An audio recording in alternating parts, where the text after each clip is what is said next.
Welcome to this explainer. Today we are going to completely reframe our understanding of death. And to do that, we have to move entirely away from the usual emotional or metaphysical frameworks we constantly rely on. Instead, we're going to look at this through a purely structural, systems-level lens. Think of this not as some sort of philosophical coping mechanism, but as an incredibly rigorous investment-grade model of identity. It's fascinating, it makes a ton of logical sense, and it's absolutely going to challenge everything you thought you knew about what happens when a system ends. Here's our roadmap. 1. The binary trap. 2. The great category error. 3. Decoupling the system. 4. Death as a mode transition. 5. Cross-disciplinary proof. And 6. Why this matters. Let's jump right in. Section 1. The binary trap. Two mutually exclusive historical frameworks. So, for centuries, human cultures have basically trapped themselves by framing death in only two mutually exclusive categories. On one hand, we've got annihilation, right? The idea that consciousness ends permanently and we just vanish into absolute nothingness. On the other hand, we have continuation. That's the belief that consciousness persists and you just keep going on as the exact same self. But here's the crazy part. Whether you're looking at annihilation or continuation, both of these models share the exact same underlying and, honestly, completely flawed assumption. Section 2. The great category error, collapsing architecture and process. Both of those traditional models make a massive mistake. They collapse the underlying architecture of who we are and the temporary process of how we operate into one giant bucket. Specifically, they assume your identity is exactly the same thing as yourself, which they then define entirely by continuous consciousness. That is a massive category error. It's kind of like assuming a song is permanently erased from the universe just because you turned off the radio, or that your favorite software is destroyed just because you closed the app. As thinkers like Parfit and Dennett have pointed out, that is simply not how identity works. Section 3. Decoupling the system. Redefining the architecture of existence. To fix this error, we need to look at the human mind through computational theory and fully separate the underlying blueprint from the machine that's currently running it.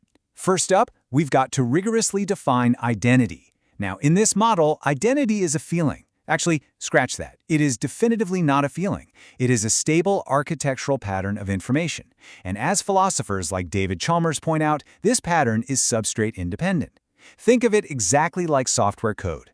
The code is the exact same whether it's saved on a hard drive, printed out on a piece of paper, or actively running on your screen. Identity is that highly compressible blueprint. Second, we define the self. If identity is the static code, well, the self is merely a temporary running process. It's a specific mode. It's just a local, temporary configuration of that broader identity. Thomas Metzinger's neuroscientific models of self-construction support this brilliantly. The self isn't a permanent physical object in your head. It's something your brain is actively doing right this second. It's a process, not the architecture. And finally, we have experience.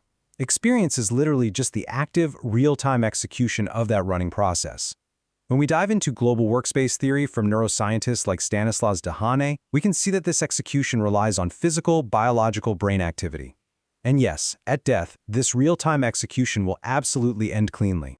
Section 4. Death as a mode transition. A systems-level structural event. Now, once you decouple identity, self, and experience, death completely transforms. It goes from being this terrifying metaphysical endpoint into a highly logical, systems-level mode collapse. Let's walk through exactly how this structural shift happens. Step 1. The execution cleanly ends. Your moment-to-moment experience stops. Step 2. Because the execution stopped, the active construct of the self terminates. But here is the absolutely critical step 3. The architecture persists. Just like a mode transition in any dynamical system, the underlying identity pattern is absolutely not erased from the possibility space. The code still exists, guys, even if the program isn't actively running. When we compare this mode transition to those old binary models, everything just clicks into place. Annihilation claims everything ends and nothing persists, which completely ignores the conservation of information.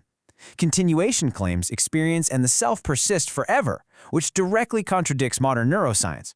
But the mode transition, it hits the nail on the head. The self and experience end cleanly, so we avoid that illogical eternal continuation problem. But the identity architecture persists, which avoids the total nothingness problem of annihilation. It is a perfectly balanced structural equation. Section 5. Cross-disciplinary proof, validating the structural model. I want to be incredibly clear here. This is not some fluffy coping mechanism. This is an investment-grade, cross-validated structural model. Just look at the foundations backing this up. We've got neuroscience with Carl Friston showing the self as an emergent process. We've got information theory from Claude Shannon proving that patterns persist. We have systems engineering, a field dealing with state collapse every single day, and philosophy with Derek Parfit. It's actually staggering how all of these distinct, rigorous disciplines perfectly align to show the exact same thing. Processes can end without erasing their underlying architecture. I love this quote because it perfectly grounds us in the clinical reality of this model. Death is neither annihilation nor continuation. It is a mode collapse in a system.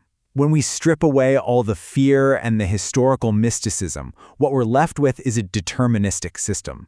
A system where identity is an informational structure and the self is merely an emergent, temporary process subject to a totally natural state change.